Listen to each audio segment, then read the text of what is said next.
was actually going to start even earlier because I woke up so incredibly early today, but I was like, 7 a.m. Eastern time is like 4 a.m. Pacific, so anyone in the Pacific would miss out. So I said, let me wait. All right, so we're still on Second Chronicles, but we're almost done. We only have like 3 chapters left. So I think it goes to 36, and we're on chapter 33 today. Let's pray. Dear Lord, please add wisdom, knowledge, and understanding to the reading of this word. Help it to bless our lives to better do your will. Dear Lord, please, help this to be a good Bible study. Help me to say the right things and do the right things. Help people that watch it to gain from this and help it to bless their lives. In Jesus' name, amen. All right, so the theme of this chapter is basically about redemption. Are you beyond redemption? You know, a lot of people, including Christians, get a little concerned because, hey, who has not sinned in this world? Nobody. There is nobody who has not sinned. Okay, we're all guilty of it, and it's only a question of how badly have you sinned in your life? Well, a lot of us feel like, hey, we can't even walk into a church building because, hey, we're gonna like burn up. That's what I hear this a lot. I've invited many people to church, and that's the response I get quite a bit of the time is, no, I can't do that because I don't want to burn up or I don't want to burn the church down. I mean, and it's kind of a way for them to get themselves off the hook, but at the same time, I think that's real guilt shining through because they know that there's things that they've done that they know are wrong, and they think that God only wants the perfect people. Well, boy, if that was the case, He would have abandoned Israel, the nation of Israel, a long time ago.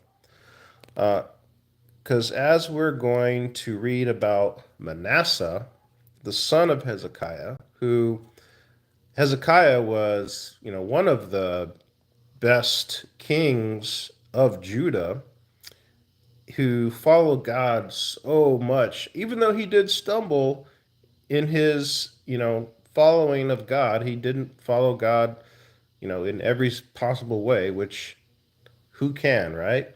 Except Jesus. And that's why Jesus is the perfect sacrifice. But in any case, as we see so many times, one king will do really good, and then their son will come along and then do really bad. And that's what happens here with Manasseh. So let's read about him now that I see we have around 5 people watching, which is great. Welcome.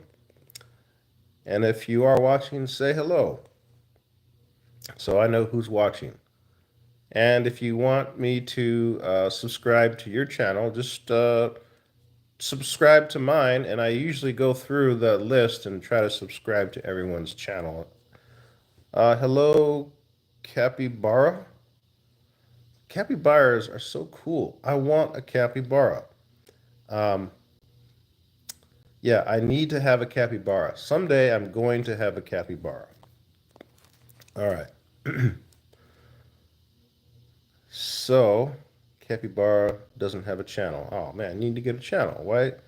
You make it about capybaras too. I'll definitely subscribe to that.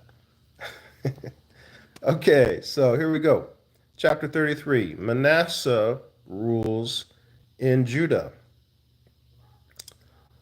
All right, Manasseh was 12 years old when he became king, and he reigned in Jerusalem 55 years. He did what was evil in the Lord's sight, imitating the detestable practices of the pagan nations whom the Lord had driven from the land ahead of the Israelites. He rebuilt the pagan shrines his father Hezekiah had destroyed. Um, guys, sub this live.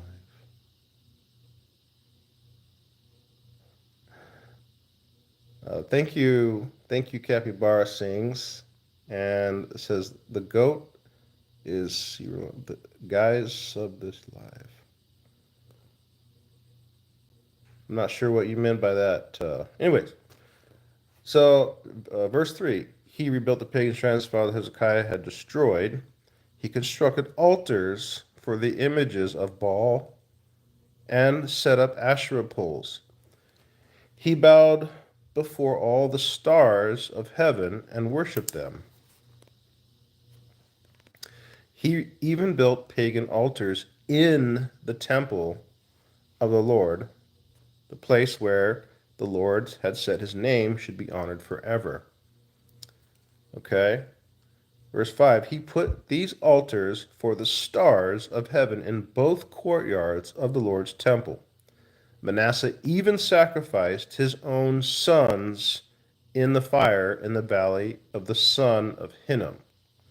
So he's literally sacrificing his own children to these false gods. He practiced sorcery, divination, and witchcraft, and he consulted with mediums and psychics. He did much that was evil in the Lord's sight, arousing his anger.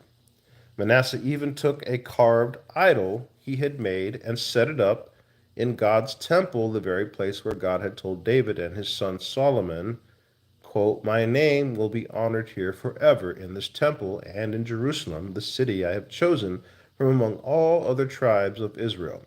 If the Israelites will obey my commands, all the instructions, laws, and regulations given through Moses, I will not send them into exile from this land that I gave their ancestors." Yes, I'm reading the Bible. We're 2 Chronicles chapter 33.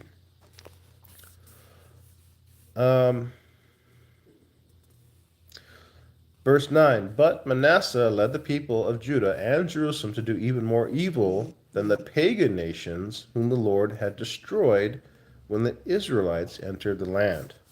Crazy. The Lord spoke to Manasseh, interesting, right? And his people, but they ignored all his warnings.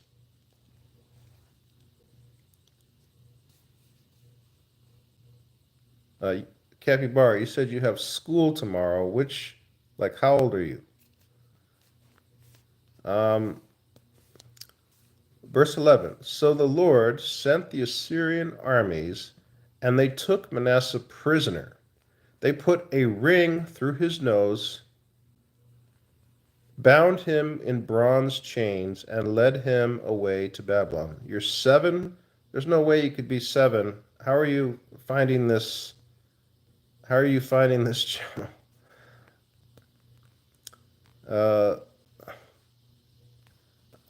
Okay, anyways.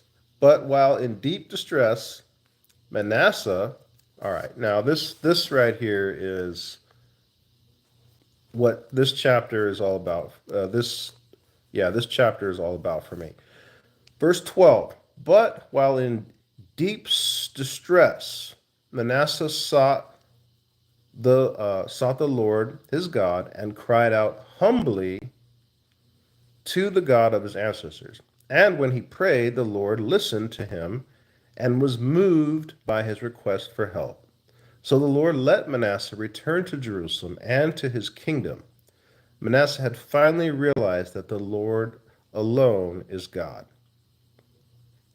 No, I'm not blind. What I have is a condition where my eyes are super light sensitive. So if I stare into any kind of screen or just light in general, like when I go outside, it practically blinds me because it's just so bright. And it turns out this is a hereditary thing. So that's why I wear these prescription tinted glasses. Thanks for asking, by the way, because I know a lot of people wonder about that. And I get teased for having this condition a lot. Nobody teases anybody for being in a wheelchair, but I get teased and I get all kinds of when I'm working on films, they literally make fun of me because I wear these glasses. And wow, what kind of people is that to make fun of somebody because they have a condition? Anyways, verse 14, it was after this that Manasseh rebuilt the outer wall of the city of David. from west of the Gihon Spring in the Kidron Valley to the Fish Gate, and continuing around the hill of Ophel, whatever, where it was built very high. And he stationed his military officers in all of the fortified cities of Judah. Manasseh also removed the foreign gods from the hills and the idol from the Lord's temple. He tore down all the altars he had built on the hill where the temple stood and all the altars that were in Jerusalem, and he dumped them outside the city. Then he restored the altar of the Lord and sacrificed peace offerings and thanksgiving offerings on it. He also encouraged the people of Judah to worship the Lord, the God of Israel. However, the people still sacrificed at the pagan shrines, but only to the Lord their God. The rest of the events of Manasseh's reign, well, that's an interesting, I'm going to note that. All right. The rest of the events of Manasseh's reign, his prayer to God, and the words the seers spoke to him in the name of the Lord, the God of Israel, are recorded in the book of the kings of Israel. Manasseh's prayer, the account of the way God answered him, and the account of all his sins and unfaithfulness are recorded in the record of the seers. It includes a list of the locations where he built pagan shrines and set up Asherah poles and idols before he repented. When Manasseh died, he was buried at his palace. Then his son Amon became the next king. And they went ahead and threw in Ammon's story, which is like 3 sentences. So I'm going to read that because it just finishes up this chapter. Ammon rules in Judah. Verse 21. Ammon was 22 years old when he became king, and he reigned in Jerusalem 2 years. He did what was evil in the Lord's sight, just as his father Manasseh had done. How he worshipped he worshipped and sacrificed to all the idols his father had made. But unlike his father, he did not humble himself before the Lord. Instead, Ammon sinned even more. At last, Ammon's own officials plotted against him and assassinated him in his palace. But the people of the land killed all those who had conspired against King Ammon, and they made his son Josiah the next king. Okay, that's the end of the chapter. So, quite a story, right? We have this guy, this Manasseh, whose dad was a devout follower of God and did practically all he could to please God.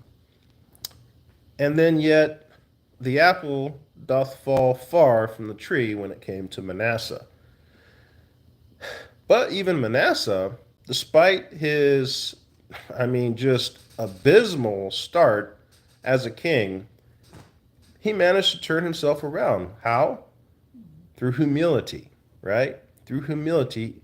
It says he, where does it say?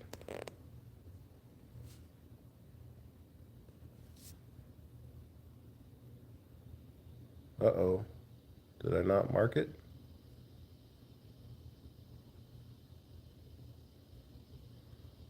Yeah, right here. It says on verse 12, it says, but while in a deep distress, right? Isn't this when it always happens?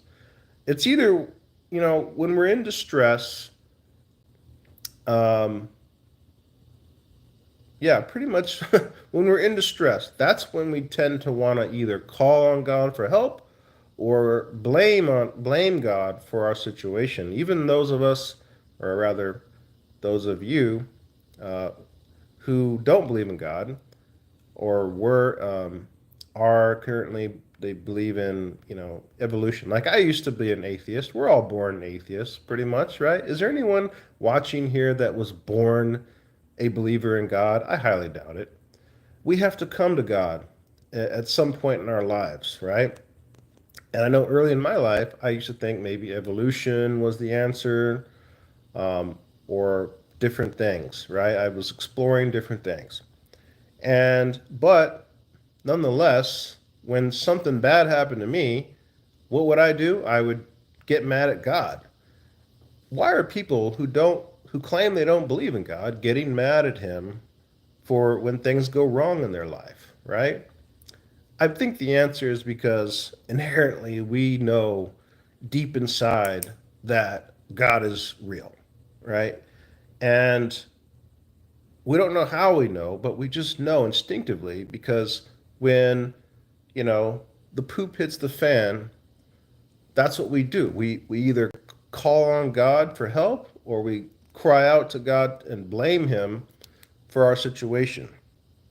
And we get mad when, oh, there's all this war and stuff going on in the world. God, why did you allow that to happen? If there's a God, I don't want to worship that kind of God because he doesn't just swoop in and stop every bad thing from happening and make us live in a peaceful world.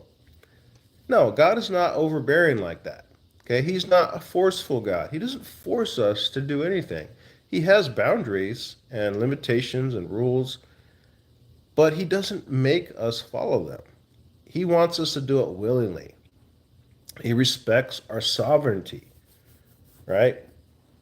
Okay, so some other things that stood out to me, right? It says in verse 3, he rebuilt the pagan shrines his father Hezekiah had destroyed. He constructed altars for the images of Baal and set up Asherah poles. He also bowed before all the stars of heaven and worshiped them. He even built pagan altars in the temple of the Lord, the place where the Lord had said his name should be honored forever. He put these altars for the stars of heaven in both courtyards of the Lord's temple. Manasseh even sacrificed his own sons in the fire. So this guy, I mean, have you ever sacrificed your own children in a some sort of satanic ritual?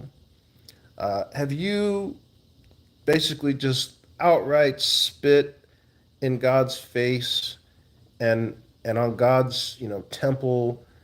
And I mean, I'm wondering, like, have you ever done any of this, right? Because if you have, I'm here to tell you that you are still not beyond redemption. Because again, um, it says in verse 12, but while in deep sleep, Manasseh sought the deep distress, Manasseh sought the Lord his God and cried out humbly to the God of his ancestors.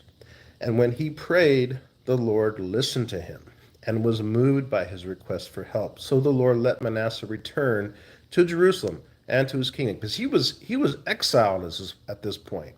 He lost everything. Have you ever, or are you in that situation where you have lost everything?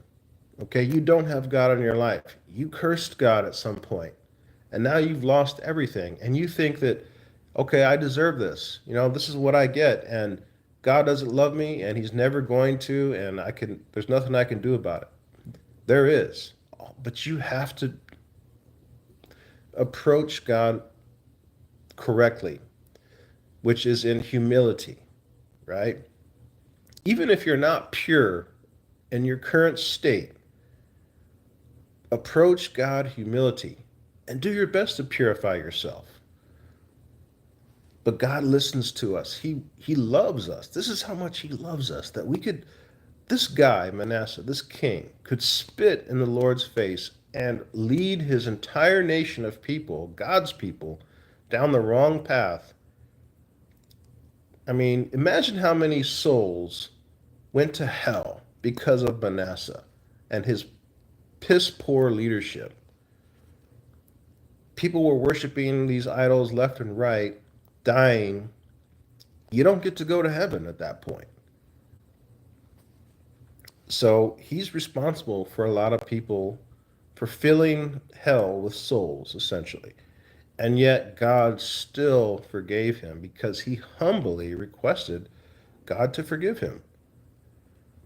So you're not above redemption. Look at King David. He committed adultery. He murdered the husband of the woman he committed adultery with. He had multiple wives. I believe he also allowed them to build pagan temples and stuff and worship on those altars there. I can't remember. I know Solomon did. I can't remember about David, but in any case, David was a murderer, adulterer, and yet God calls him a man after his own heart. Why? Because he himself never worshipped other um, gods, at the very least. And that's the worst thing that you could do in God's sight, at least from what I read in the Bible. That seems to be like the worst, if not one of the worst, right? Like top two or three things you can do to really make God upset. And then here we have Manasseh, who's just doing it times 10. And it's like, wow. So he was even able to be forgiven. So you are not above redemption. Don't ever think that you have done too much sin in your life, that God's never going to hear your prayer and that he doesn't want to hear your prayer. He wants, as long as you are living on this earth, he is available for you. So reach out, don't be proud, be humble, and reach out to God and ask for help. All right, that's about all I have for this today. So if there's anyone that had any, that you heard anything from this chapter that stood out to you and you want to talk about it, leave it in the comments right now before I go ahead and sign off.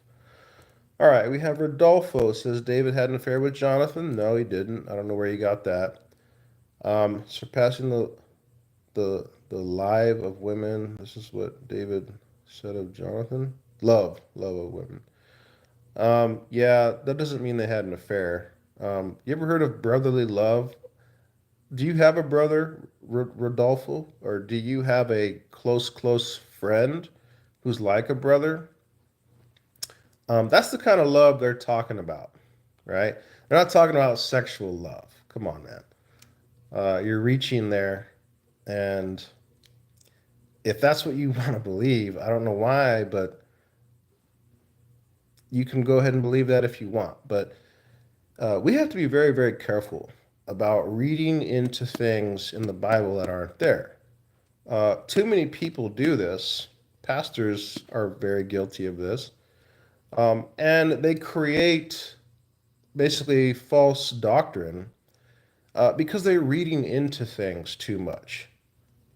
And yeah, like when it says that their love was so strong and all that, that doesn't mean they were having sex. Okay?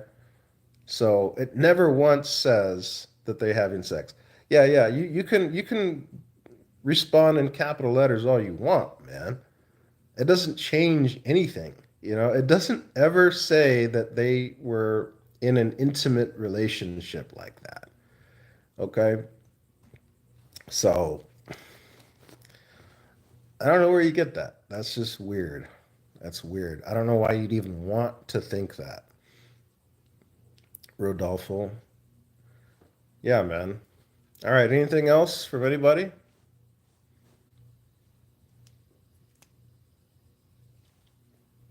Oh, you asked me how could it be plainer? Well, it could be plainer if it said, "Oh, yes," and they were intimate like they were having sex. That could be plainer. And that's not there. So you are totally reading into this, bro. Like just calm down, relax. You schooled me all right, buddy. Thanks so much. Everyone learned so much from what you just said. They learned so much about you is what we learned and what I learned, man. It's that you're not approaching the Bible properly. You're approaching it with you think you're the smartest guy in the world in the room, right? And you think you know everything. But have you ever read the whole entire Bible, Rodolfo? Have you ever read the whole thing? Or I mean, are you one of these that cherry picks and then likes to act like you're a Bible scholar, saying, "Oh, well, what about this and what about that?" And you've already come up with your answer that you believe is the correct, right? And you're not open to hearing anything else, right? When I first read that part about David and Jonathan, even I wondered too, like, wow, like, they're it talks about their love for each other was so strong. And I'm like, oh no, does that mean that, that there was something weird going on? But ultimately, you don't ever see that. And it doesn't ever really say, it doesn't clearly define that. You said, could it be plainer? Of course, it could be plainer. It could say that this is what happened. But it doesn't ever say that. And love, having strong love, does not equal sex, man. I mean, love does not equal sex. Having a strong love for someone, like the love I feel for a woman, there's been women out here that I have loved, right? But we never had sex. But they were just like one in particular I was thinking of that I grew up with. Very sweet woman or girl at the time, I guess. And I was so in love with her. And we never even dated, but we were just friends. And I'll tell you what, my love for her was very strong. But does that mean that we were having sex? No, not even close. All right, bro, just believe what you want. That's cool. Anyone else have anything they want to talk about? Let me know. I'm going to give it about 30 seconds for you to submit a question and response. And then if not, I will see you guys tomorrow.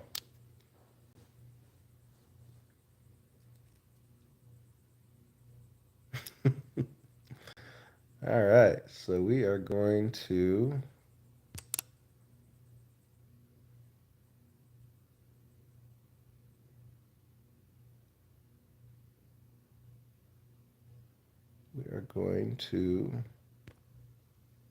hide Rodolfo from this channel.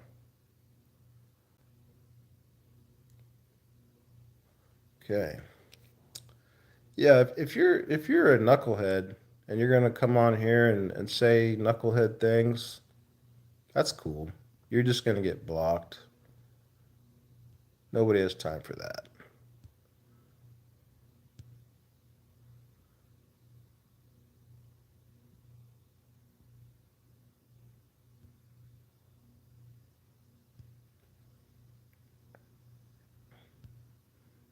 All right, so Rodolfo's gone and messages are deleted. Good luck, Rodolfo, with your walk with God. I hope that you will find the truth someday. All right. Thanks, guys. We'll see you tomorrow.